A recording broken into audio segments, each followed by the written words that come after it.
8 Jahre lang war das Yamaha P45 das wohl erfolgreichste E-Piano in der Einsteigerklasse. Jetzt wird es vom neuen Yamaha P145 abgelöst, das in einigen Punkten verbessert wurde, vor allem beim Klavierklang, der Tastatur und der USB-Ausstattung. Schon mal sehr spannend. Ob das P145 nun das Zeug hat zum Megaseller, das beurteilt für euch Yassin Korshi, Leiter der Online-Klavierschule Music to Me. Hallo Yassin. Hi Jörg, grüß dich. Kannst du dich an den Vorgänger noch erinnern? Ja, auf jeden Fall. Das war ja quasi ein absoluter Bestseller für Yamaha. Also ich glaube, es gab kaum eine Musikschule, wo nicht irgendwie so ein Yamaha rumstand. Absolut, und, absolut. Ist, wirklich, also ist auch eine Weile her und ich habe mir den Test noch mal angeguckt, das Video, und dann schienst du ganz zufrieden. So, also mit dem Sound, mit der Tastatur, Preis okay.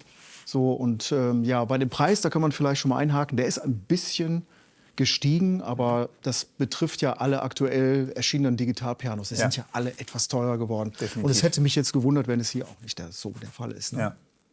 Gut, aber ich finde, der beste Klaviersound ist der, den man hört, wie ich immer sage. Ja. Lass hören.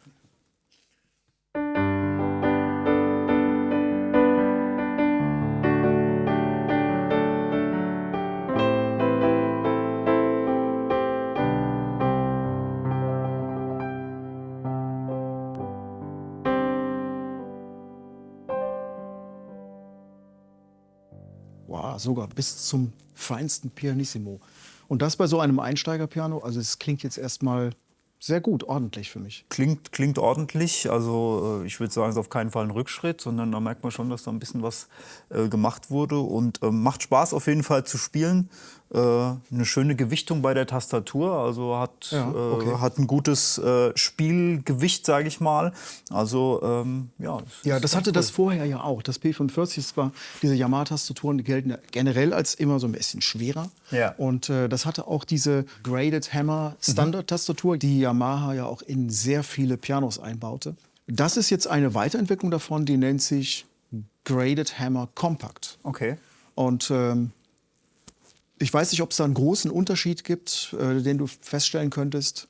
Es ist jetzt auch schwierig zu sagen, man müsste sie ja nebeneinander da stehen haben. Ist schon lange her. Ich würde sagen, vom Prinzip, wie du sagst, eher schwere Tastaturen bei Yamaha, kann man hier auch quasi sagen, Spielgefühl ist auf jeden Fall gut und das macht auf jeden Fall Laune, da ein bisschen zu klimpern. Ja. Ja, letztendlich kommt es ja darauf an, wie es zusammen mit dem Klavierklang Das stimmt. sich spielt. Und das klang jetzt also wirklich sehr, sehr gut. Also, dass du wirklich laut spielen kannst und auch leise spielen kannst und dich trotzdem sicher ausdrücken kannst. So, ne? Also die Abstufungen sind gut, also man kann wirklich versuchen.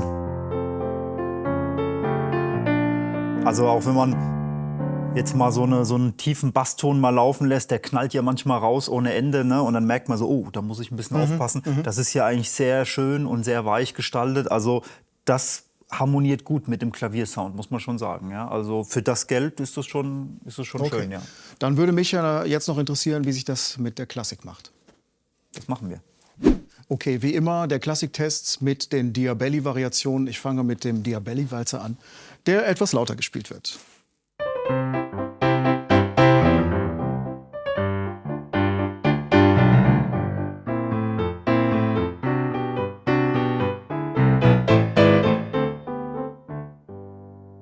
Ja, tatsächlich kann ich das auch gut. Ich weiß nicht, Klang wird das auch okay für dich? Also von der Dynamik kommt das wirklich sehr gut rüber, von leise und dann Ja, ganz schnell ich auf habe mich auch laut. gewundert, wie dann da noch rauskommt. Da kommt schon einiges, ja. Okay, dann die nächste Variation von Schubert. Die ist etwas sanfter.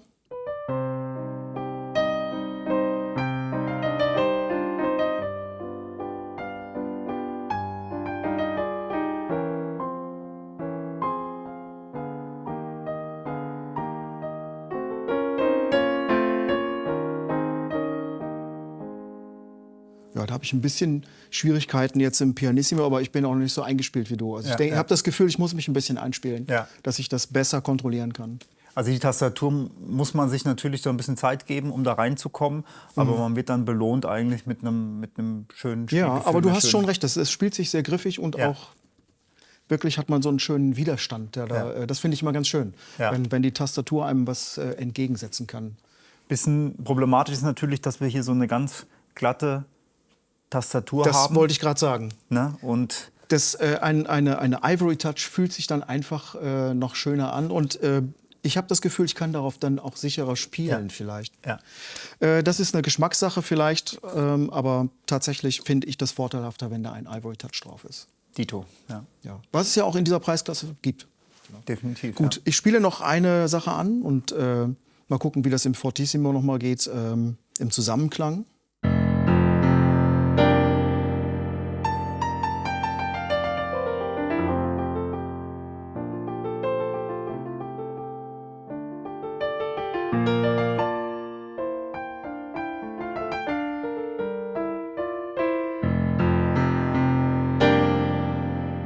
Ja, das kriegt man schon auch gut in die Tasten so, dass es sehr, sehr kräftig klingt.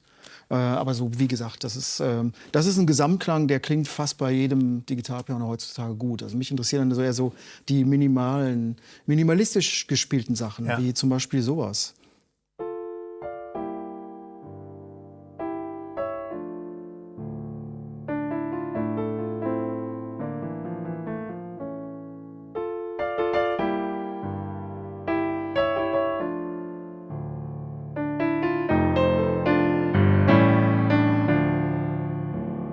Ja, auch da bei den getragenen Sachen habe ich ein bisschen Schwierigkeiten, das so auf den Punkt zu bringen.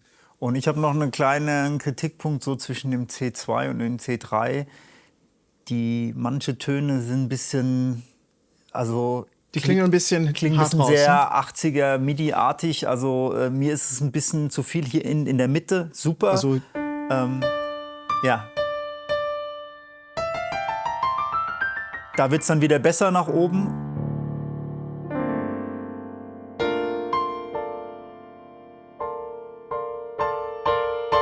ja, da ist dann in einer Velocity-Lage, Ja. da kommt dann schon ein Ton eher raus. Ja. Irgendwie. Ja, Also da ist interessant. irgendwie irgendwas, was ein bisschen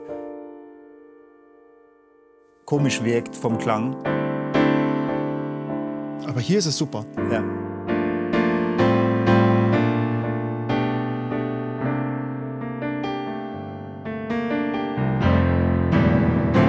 Auch da, das Da ist klingt's. kräftig, Ja. schön. Und oben klingt es auch schön. Es ist wirklich nur dieser eineinhalb Oktaven-Bereich. Ja. Aber das ist nur so mir aufgefallen. Ja, absolut.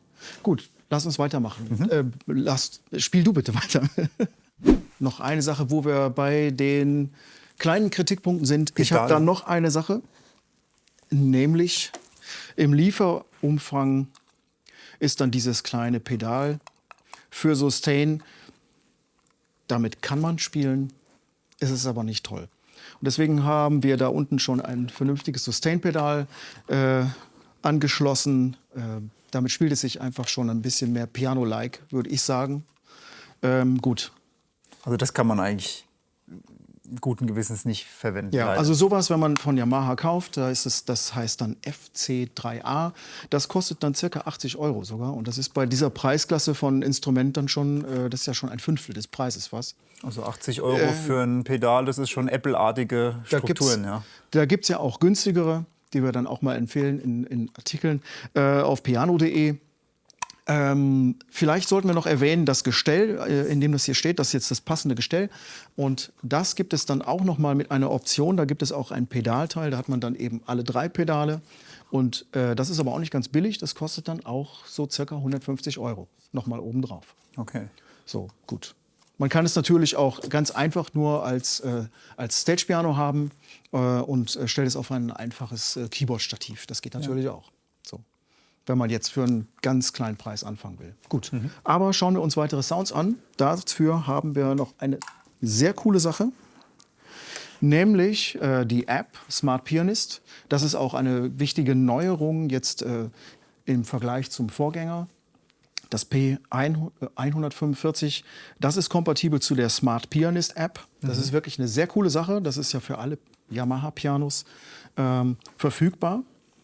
Und da kann man jetzt schön die Klänge anwählen. Moment, ich stelle dir das mal hier drauf. Macht natürlich bei dem Modell besonders Sinn, weil es hier wirklich nicht besonders viele Knöpfe gibt. Genau, Es gibt das eigentlich muss nur man einen, eigentlich erwähnen. 2 an und aus und noch hier den Function- und Grand Piano-Knopf. Ja, genau. Und das ist Ich finde ja super, dass wenigstens Lautstärke-Regler dran ist. Das ist schon mal Das ist ja auch schon toll. Und ja, die Klänge, die kann man hier über den Function-Button ja anwählen. Und das kann man natürlich in komfortabel sehr schön mit der App machen, die es für Android und iOS gibt. Und auch für Smartphone. Also da muss man jetzt sich nicht extra ein Tablet kaufen. Das funktioniert auch über Smartphone. Ja, das ist jetzt der Grand Piano 1. Den haben wir ja auch die ganze Zeit gespielt. Genau. So, dann Und können wir hier da weiter. gibt es dann sogar noch eine zweite Variante.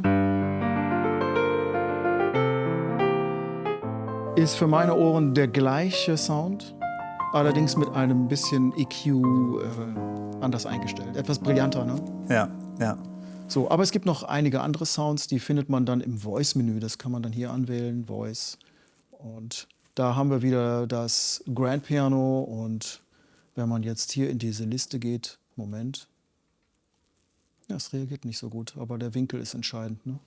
So, da kann man dann, genau. E-Piano.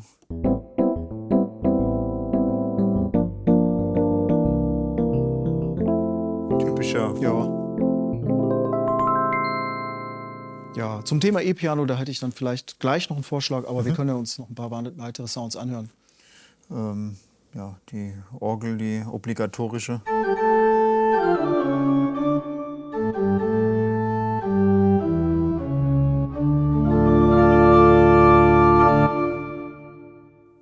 Ja, die üblichen Standardsachen. Dann haben wir hier unten nochmal Strings. Ja, ja.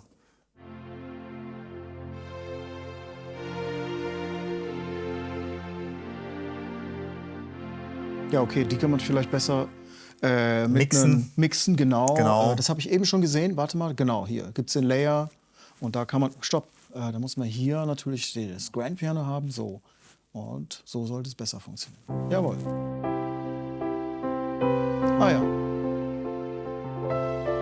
Das mischt sich doch ganz gut. Ja, das ist schön.